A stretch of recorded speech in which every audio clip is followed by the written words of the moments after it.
toto bola najhoršia cesta môjho života. Jeepom z nepálskeho Katmandu až do divokých Himalají, kde začína môj Everest Basecamp Trek. Ale ešte predtým, než som spravil prvý krok na treku, som musel prežiť túto šialenú cestu.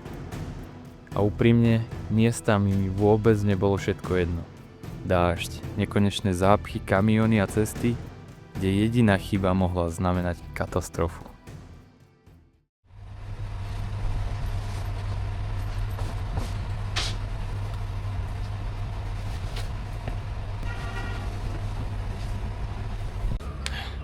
Čaute, je 2:30 ráno, nachádzam sa v Katmandu, v hlavnom meste Nepálu a poďte si so mňou splniť môj sen a vyrazte so mňou na Everest Basecamp Trek do nepálskych Himalají.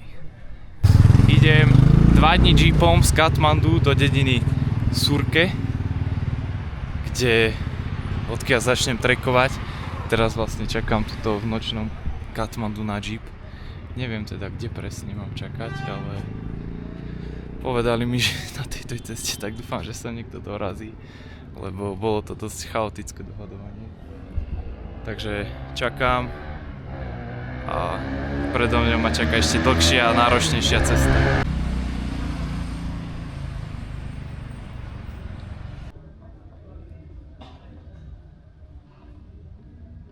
Naskakujem do jeepu. Bude šialenstvo 2 dní po nepálskych Himalajách v jeepe po extrémnych cestách. Ali man. What's my friend? Yes, please. You're going to Lugla? Yeah. But I go to Surke by jeep and from Surke I go to Lugla. Oh, dobra, wszystko. Yeah. Valíme. Sedím tu s pánom, čo som sa pred chvíľou rozprával. Máme istú cestu, ale ja končím v kempe a on ide až na Everest. Prvý človek, ktorého som spoznal, ide na Everest. Crazy. Čakal som, že v jeepe pôjdem s nejakými mladými turistami jak ja, ale nakoniec idem z expedíciu, čo ide na Everest. Máme prvú zastávku a je to hrozné. Akože bolo to lacné, ale cca $50.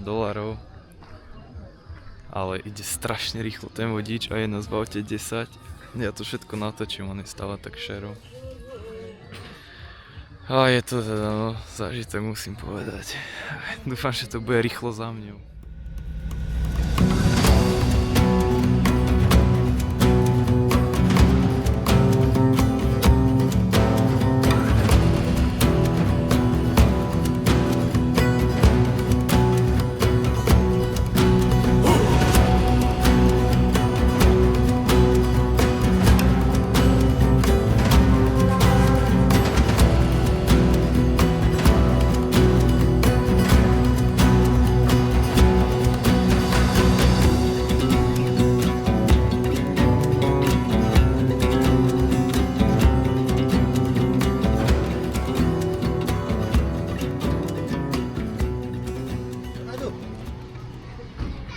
Toto je vlastne náš jeep, ktorým ideme.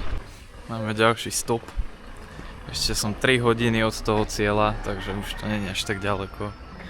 Ale ísť jeepom bolo asi jedno z najhorších rozhodnutí tohto tripu, pretože reálne mi tam navracanie z toho, jak ideme strašne rýchlo po klukatých, rozbitých cestách. Jeden chalanisko vedľa mňa už vracal. Takže není to tam vôbec akože príjemné, ale za tú cenu akože to stojí, no ale je to bolesť tam. Strašne natlačení sme tam, je nám navracanie a vodič valí o 106, ale tak asi sme tam rýchlo, hej, čož je veľká výhoda, no. Bohužiaľ to není príjemné, ale tak za tú cenu musíme to utrpeť.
urazili, ale neviem, kde idem spať. Asi tu. Tak to vyzerá moja izba na túto noc, lebo zajtra pokračujem jeepom. Ježiš, taká krásna útulná. Som vedavý, koľko bude stáť, nepovedali mi cenu ešte, ale rovno ma sem poslali. A neviem, kedy ráno vyrážam, povedali, že don't worry, nemám sa bať, tak som zvedavý. A zvážujem, že cestu späť z Everest Base Campu asi už neabsolvujem jeepom, lebo zvládnem hocičo, stopoval som hocičo, ale toto je také, neviem, no. Dá sa to, ale viem si to predstaviť aj troška ináč, no. Je tu pri mojom lodži aj takéto provizorné letisko maličké. Ale sú tu len vrtuľníky. Ale strašne sa mi ľúbi to ubytko, je také maličké, útulné. Neviem síce koľko stojí, ale to budem riešiť potom, lebo som si povedal, že proste na tomto treku nebudem riešiť peniaze, pretože už to není sranda, není to nejaké, to známe mesto, je už to v nejakej výške hory, takže nebudem plne riešiť každú korunu na úkor nejakého pohodlia a bezpečia, ale zdravia, takže nebudem to nejak hrotiť teraz finančne a do režimu sa vrátim, až keď dorazím späť do Katmandu. Dobré ráno. Ja som sa tak skvelo vyspal. To bolo úžasné. Už začína svítať, vzadu sú troška hory. Týmto jeepom dneska ideme. A stále ma troška pobolieva hlava, ale neviem z čoho proste. Nemá moja hlava mať dôvod na to, aby ma bolela. Ale nevadí. Idem sa najesť a ideme pokračovať v utrpení v jazde jeepom.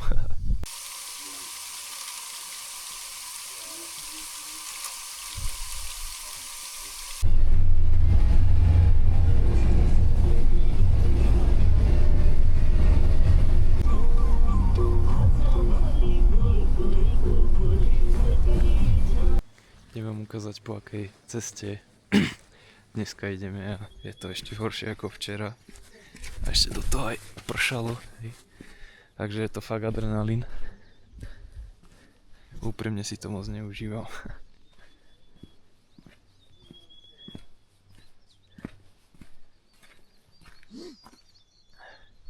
Celú dobu dneska po takejto ceste, ale vzadu už je vidno hory.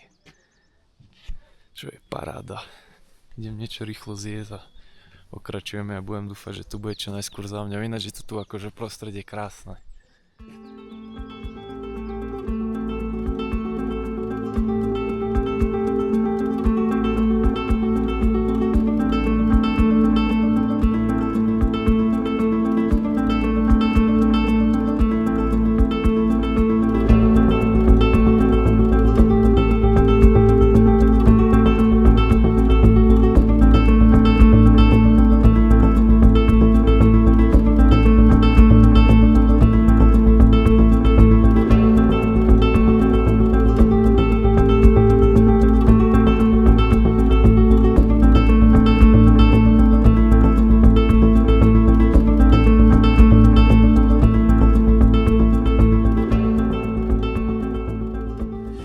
Toto je oveľa lepšia cesta ako včera po tej asfaltke, aj keď je toto rozbité, ale ideme pomaly.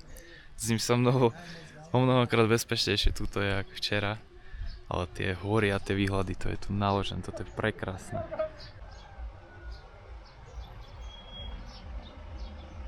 Máme chvíľočku zastávku a tuto kamión má problém, nemôže výjsť. Jaj, nezavidím mu byť v kamióne teraz. Cesty sú tu fakt hrozné. Neviem, ako to vyjde. Prehodil som vám pár slov s tými Nepalcami, čo idem v aute. Nenatáčal som to, lebo to bolo fakt, že pár viet. A pýtali sa ma, kde ideme, sa pýtali ich, oni, že idú do base campu a dvaja na Everest, tak som sa pýtal, či idú prvýkrát a ten, čo najviac tu pije pivo a fajčí, bol už 8-krát na Evereste. Tu úplne ľudia, na ktorých by som v živote nepovedal, že by vyšli na Everest, tak zrovna oni tam chodia jak na prechádzku.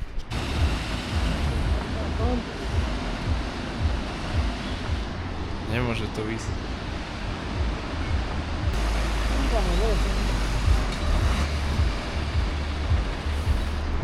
sa pohol.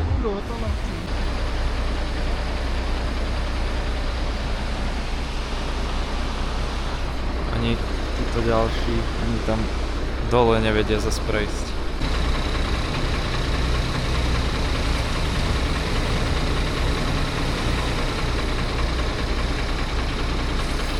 Tam sa vždy zasekne.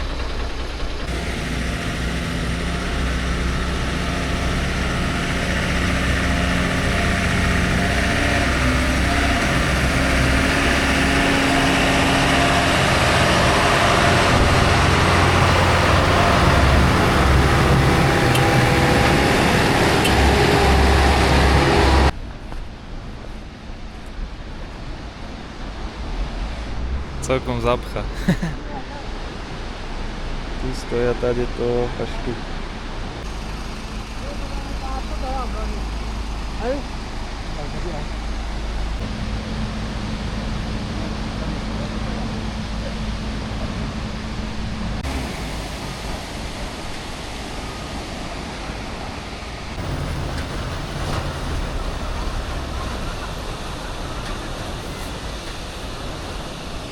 Ako keby sa mu nejde vytočiť tam. Takže nechcel by som byť na ich mieste.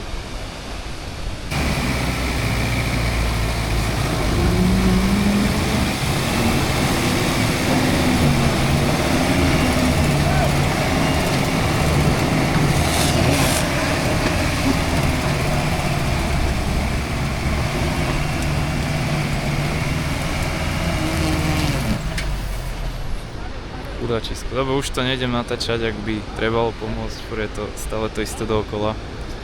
Hádam to vindu, no. Most tu je naozaj dobrý.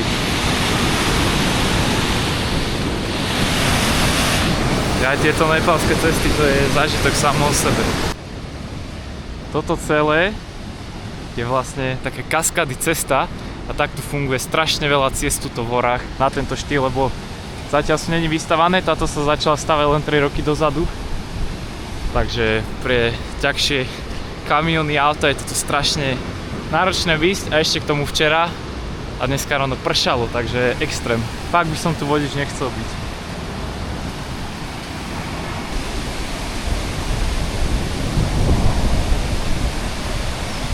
Cez tieto doliny, keď nejdete autom po ceste, tak sú takéto isté dlhé mosty zavesené z jednej strany na druhú pre tých ľudí, čo idú pešo.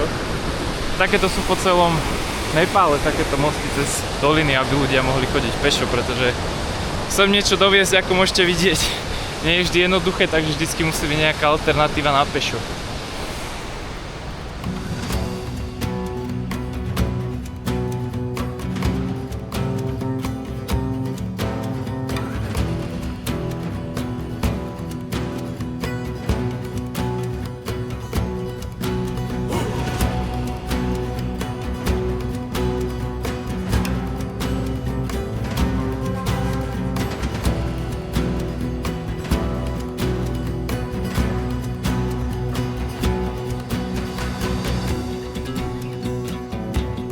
Z nejakého dôvodu sme sa zasekli a začalo fest pršať, že idem sa schovať do auta a dúfam, že sa rozbehneme.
konečne som v Surke.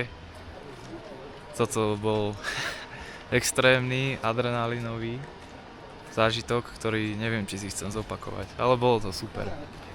A rozmýšľam, že kde sa tu pôjdem ubytovať, ale je to tu naložené. Prší troška, má to takú príjemnú atmosféru, sa mi to tu páči.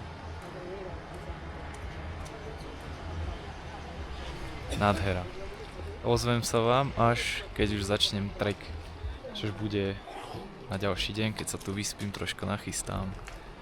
A tak idem troška oddychnúť po tej náročnej ceste. A som rád, že sme došli zdraví a nepoškodení.